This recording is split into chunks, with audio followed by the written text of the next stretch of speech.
All right, CNT125, we're working on Chapter 7. Next topic we're going to talk about is a little bit of introduction to encryption. They remind us in here data exists in basically three states: resting, in use, or in motion. At resting, this is like stored on a server, hard drive, that sort of thing. Data is most secure when it's stored. When it's protected by firewall, anti-malware software, physical security, being locked in a closet, that sort of thing, it's the most secure there. When it's in use, for data to be used, it must be accessible, but which has risks, but I can control access to that. Things like logging into a network and being authenticated by a server. The server can authenticate, yes, you are Doug Brown. Yes, you may have access to the folder called Doug Brown files. You may not have access to the folder called Bill Smith files, that sort of thing. So there can be things in place to authenticate what you have access to, and that helps reduce the risk, but it's still at risk now because you're at least allowing Doug access to Doug's files, but it's kind of like a window open.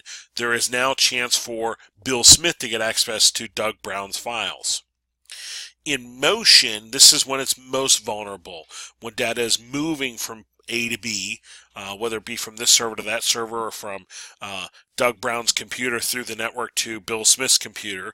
That is when it's most vulnerable, because it has to leave your own trusted network to go to somebody else's machine. It's now kind of like going through wide open space, if you will. This is where it tends to be very vulnerable. Hence why we talk encryption now. Encryption is the last means of defense against data theft. As I'm moving it from Doug Brown's computer to Bill Smith's computer, if it's encrypted, as it's moving, if somebody intercepts it, it would look like gibberish. That's the idea behind it. So it's like, okay, I guess this was not worthwhile to capture this data. So it's your last means of defense. An encryption protocol is just simply use a mathematical code called a cipher or an algorithm. Sometimes you'll see it written as an algorithm to scramble the data in a form that can only be read by the receiving end, reversing that cipher. So think of it this way. Think of it as the simplest cipher would be, for every letter A, I'm going to substitute with a letter 1. Every letter B, I'm going to substitute with a letter 2. Every letter C, I'm going to substitute with letter 3, or number 3. When I do that, I am now encrypting. That is a mathematical cipher. Now, that's a super easy one to crack, but that is a mathematical cipher. Well, encryption would be more robust than that, but it's that kind of idea. It's a mathematical process where I'm replacing one thing with something else, and I might do that repetitively, and now it is encrypted, and the receiving end would need to reverse all of those steps to extract the original data out. That is your encryption algorithm or your mathematical code, your cipher. That is what's really going on, and there's all kinds of different types of them. The purpose of encryption is to try to keep that information private, that nobody else can really truly understand it. It's going to provide the following assurances: confidentiality, integrity, availability. Confidentiality, data can only be viewed by the intended recipient. Integrity, it was not modified after sending. You didn't go through and change the price of something from $1,000 to $100,000. Okay, and last but not least, available. Data is available and accessible to the recipient when needed. I can actually get it because I am encrypting and nobody else should be intercepting. They would not understand, and they call that the CIA triad, the confidentiality, integrity, availability triad. So, with encryption, we have a key, and that is the random string of characters woven into the data bits, and it generates this unique data block called ciphertext. And like I said, there's many different types of encryption or encryption keys, but think of it relatively simple math, like I said. For every letter A, we're going to substitute the number 1. Every letter B, we're going to substitute number 2. That's not very tricky, but it's that concept. If I'm dealing with binary numbers, I might take the binary numbers and replace ones with zeros, and then zeros with ones, and ones with and keep replacing things and flipping things mathematically. And I do it enough times, people lose track of where it is, almost like the whole shell game. And then the other end reverses that multi-step process. That's your encryption algorithm. And the algorithm is the specific set of rules that tell a computer how to accomplish this task. Do this 10 times, do this 10 times, and then reverse it on the other end. And the scrambled data now is called ciphertext. The scrambled block of data is called ciphertext. There's two main categories of encryption, and they're just trying to give you an introduction here. Private key encryption, or symmetric, and public key, or asymmetric. So let's just at least get those two concepts under our belt. With private key or symmetric key encryption, the data is encrypted using a single key, and that same key is used to decrypt the data on the other end. So it's kind of like if you have a house that you're using a deadbolt. It's the kind of lock that you actually have to put the key in to lock the house, and when you come back you have to put the same key in to unlock the house. That would be the same kind of thing as private key encryption. I have to have that key to lock it, and I need to use that same key to unlock it. So if a friend's going to come to visit, I lock the house, I need to give them the key, they'll take it back to my house and unlock it to go in to, drop off the groceries or whatever it is. That is your private key encryption, your symmetric key. Some examples of this are AES, DS, and triple DES.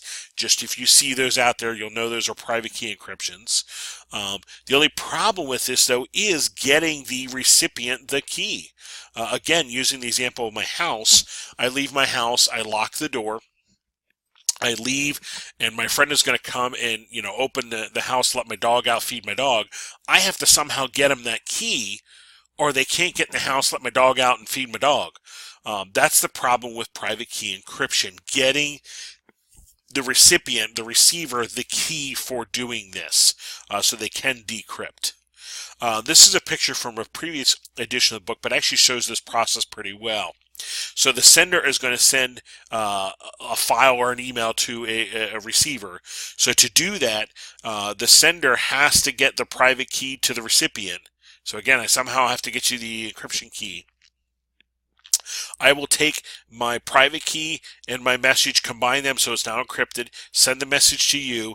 You're going to take that key and reverse that, unlock it, and receive the message. The weak link in this whole thing is this key. How do I get you that encryption key?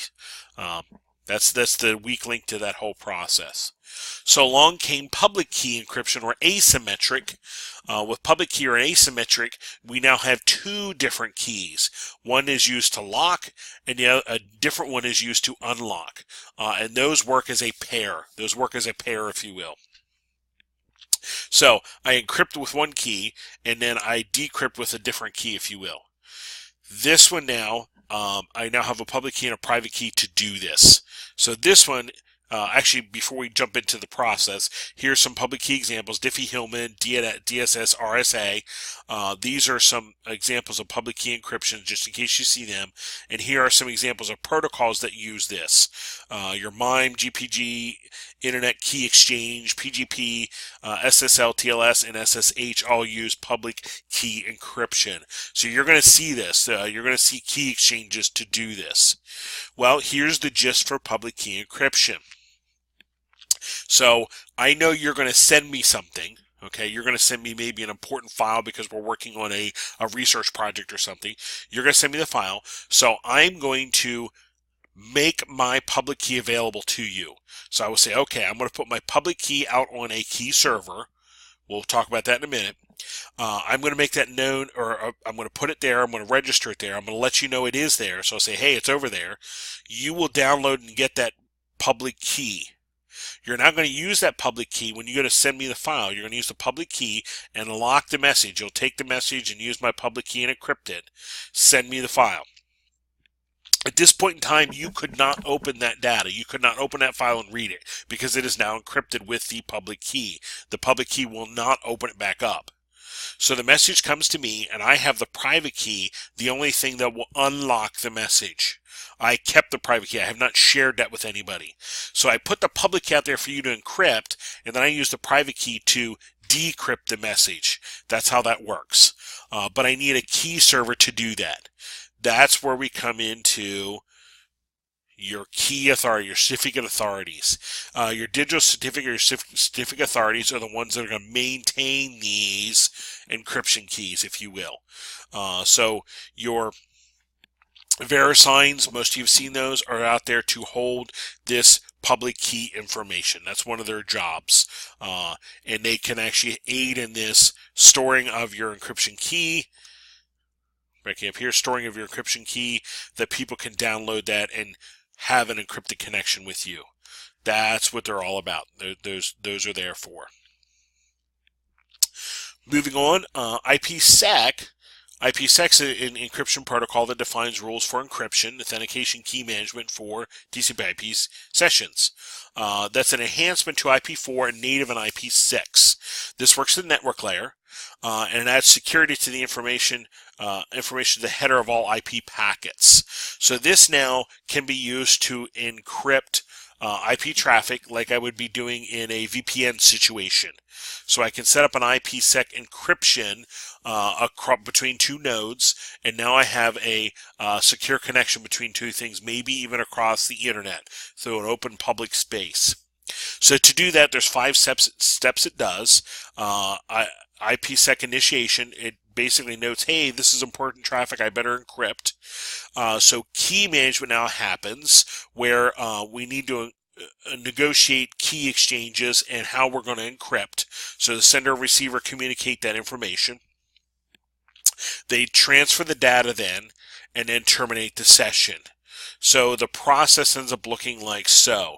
Router A to router B, hey, we have interesting traffic, we better set up an encryption before we send this. So we set that up. They negotiate all that. Then they actually say, okay, we have the encryption tunnel set up. We will send our data through. It's encrypted, and then it can be terminated at the end of the session. And that's how IPsec is going to work to make something like a VPN connection secure. SSL, Secure Socket Layer, and TLS. We should recognize these from HTTP uses port 80, HTTPS uses 443. That is your SSL TLS. Okay. So with this, these are methods of encrypting TCP/IP transmissions. Both protocols work side by side and are typically known as SSL or TLS SSL, and most of your modern browsers support all these. Operates in the application layer, SSL. TLS operates in the transport layer. So you'll see these as we start packet capturing communication sessions. And here we actually have, when we do need to set up between a client and a server, there is actually a, hey, I want to do this, okay, let's get our certificates and key exchanges taken care of.